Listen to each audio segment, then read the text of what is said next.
Rejection, the cornerstone, and the blueprint. You didn't know you needed rejection isn't just an uncomfortable part of life. It's the furnace. It's the space between who you thought you were and who you're truly becoming. We've all been there.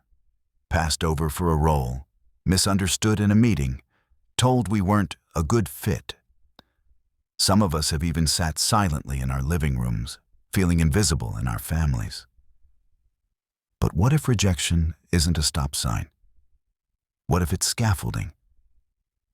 That's precisely the provocative truth in Mark 12:10. The stone the builders rejected has become the cornerstone. Jesus wasn't waxing poetic. He was redefining the entire system of value and visibility, spiritually, relationally, and professionally. The builder's eye versus God's vision.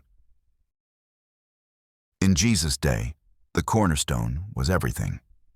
Builders sifted through piles of stones to find the perfect one, a strong and straight stone capable of supporting the weight of the whole structure and setting its direction. Every other stone was aligned with this one. So imagine this. A team of experts, wise in their own eyes, inspects the stone and throws it out. It doesn't look right, doesn't fit their framework, and doesn't match their plan. Sound familiar? How many times have you looked in the mirror and seen someone whose gifts, story, or scars don't fit the mold of what's traditionally celebrated?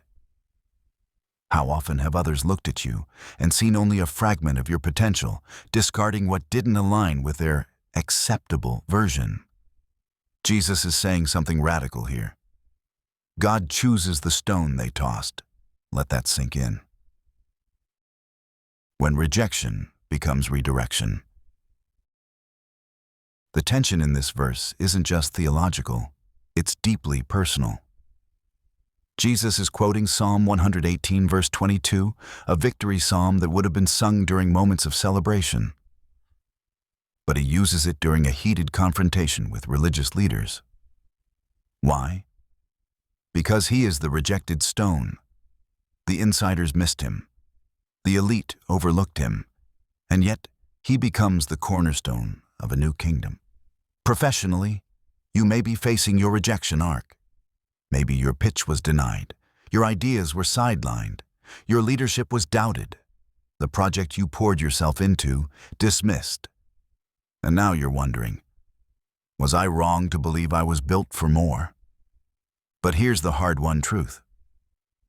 Rejection is often the redirection God uses to position you where your foundation truly belongs.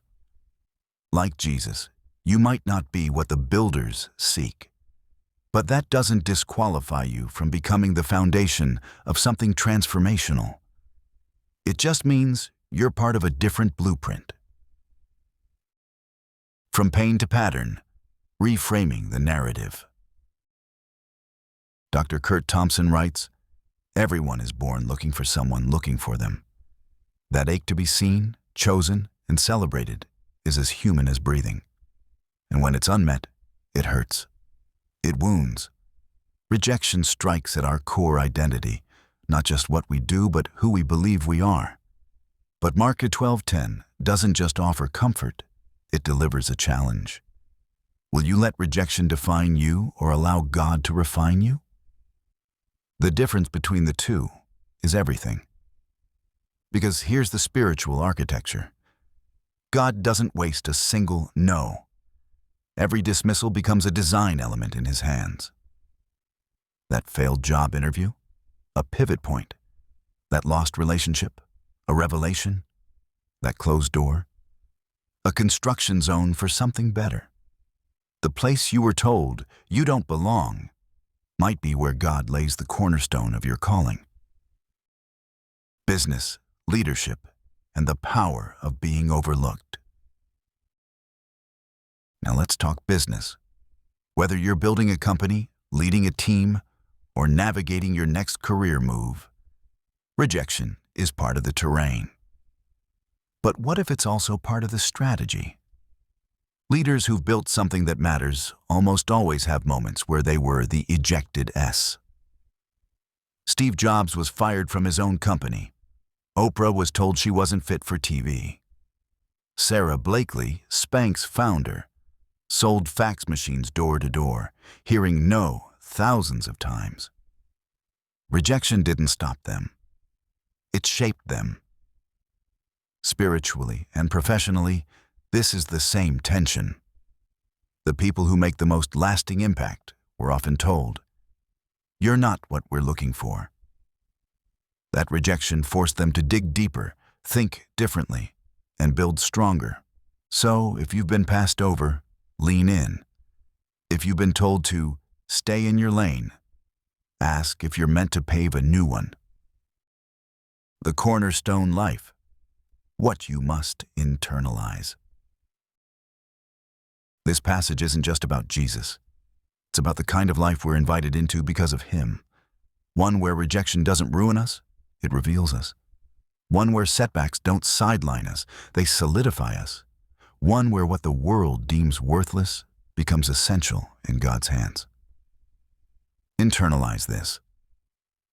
Spiritually, you are not just accepted, you are chosen, foundational, and part of a kingdom blueprint that outlasts applause. Relationally, your identity isn't defined by who walked away. You are seen by the God who builds with rejected stones. Professionally, rejection is not evidence that you don't belong. It's often a clue that you're pioneering something no one else sees yet. Final blueprint. Choose to build anyway. Here's where the rubber meets the road.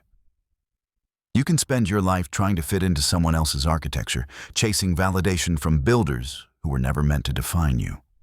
Or you can embrace the cornerstone of life. You can trust that your rejection story, painful as it is your positioning story. You can build something lasting, something others can align with, providing direction and strength for those coming after you. You're not broken. You're becoming foundational. So today, whether you're in a boardroom, on a construction site, behind a laptop, or in between seasons, build anyway. Build with your scars. Build with your rejections. Build like Jesus, the cornerstone.